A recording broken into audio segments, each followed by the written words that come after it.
Microsoft's presence at E3 has been pretty unimpressive in the last couple of years. So hats off to them, they really brought out their A game this year. A few A games at that. Welcome to Button Bash's ongoing coverage of E3 2015.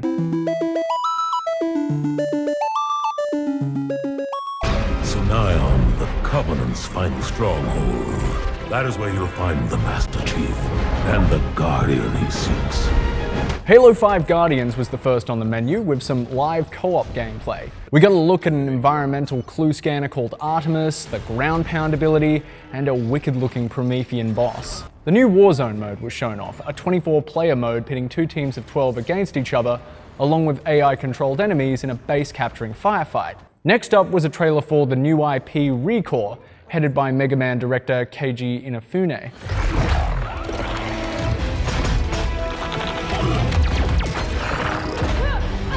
ReCore follows a young woman and her robo-dog doing battle with mech spiders in the desert. The aforementioned robots are powered by glowing spheres, which our main character can tear out with a grappling hook sort of weapon. By the looks of the trailer, transplanting your dogbot's core into other machines will be the core mechanic of the game.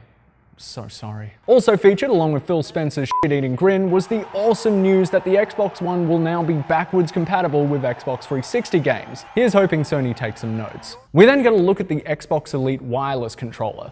This new controller allows for a neat array of customization, like little paddles on the back for racing games, hair triggers for first-person shooters, button remapping, and swappable components. It looked really bespoke.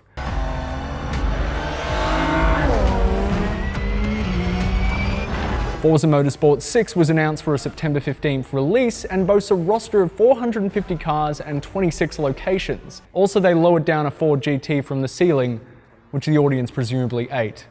I don't know, I've never been to a Microsoft conference.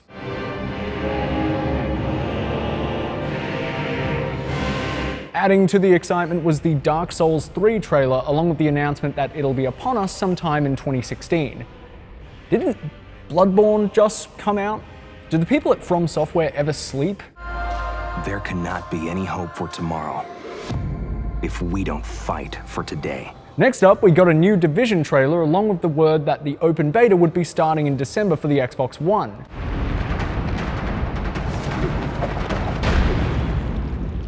And just when you thought you were getting sick of colourful MOBAs, Gigantic announced its open beta for the Xbox One beginning in August. The twist in Gigantic is that in addition to its candy-coloured roster of heroes, each team fields a colossal guardian into battle.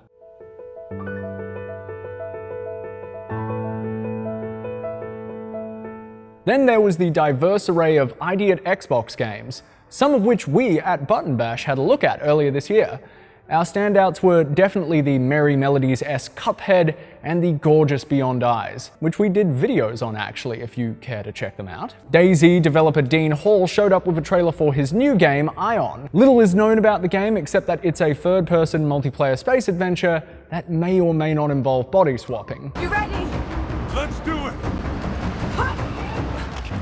Rise of the Tomb Raider, still a timed exclusive for the Xbox One, announced that it would be available on November 10th, 2015. New gameplay footage showed a tense avalanche escape. Nothing looks particularly outstandingly new about Rise of the Tomb Raider, but the white-knuckle action of the previous game looks just as exciting as it did back in 2013.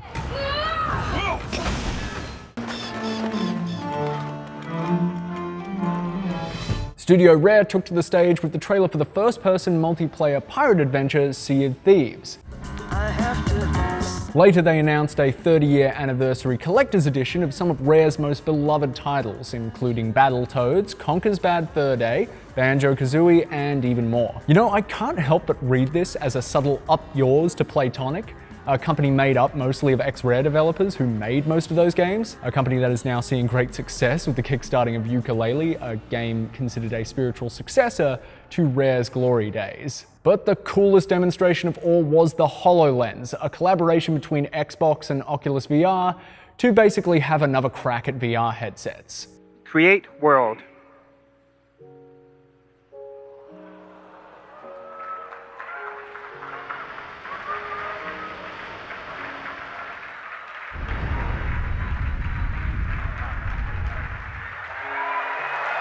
Okay, admittedly, it was pretty rad. Using the headset, the demonstrator was able to project Minecraft onto a tabletop and manipulate the world using like gestures and voice control. You know, I don't know how this is going to work with other games or if it's going to cost me as much as all 3 consoles combined, but you know, it's a pretty good gizmo to whip out at a game conference. It was pretty fun. I doubt this is going to be the future of gaming by any means, but you know, I'm curious to see what Microsoft do with it.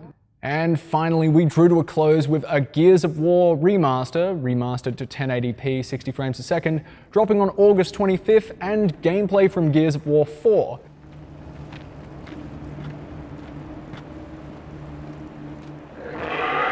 Tell me you heard that.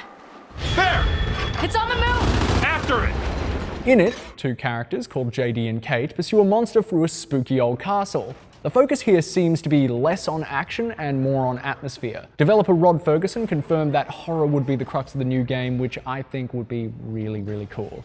So yeah, Microsoft did really good this year. There was a great mix of old and new with lots of cool gameplay to show that they've actually been doing some work over the last year. I'm not going to get too excited about the HoloLens till I hear more about it, but you know, it does look pretty cool. Thank you for watching Button Bash, where our passion for games keeps us alive while dealing with time zone differences. See you next time for more E3 coverage.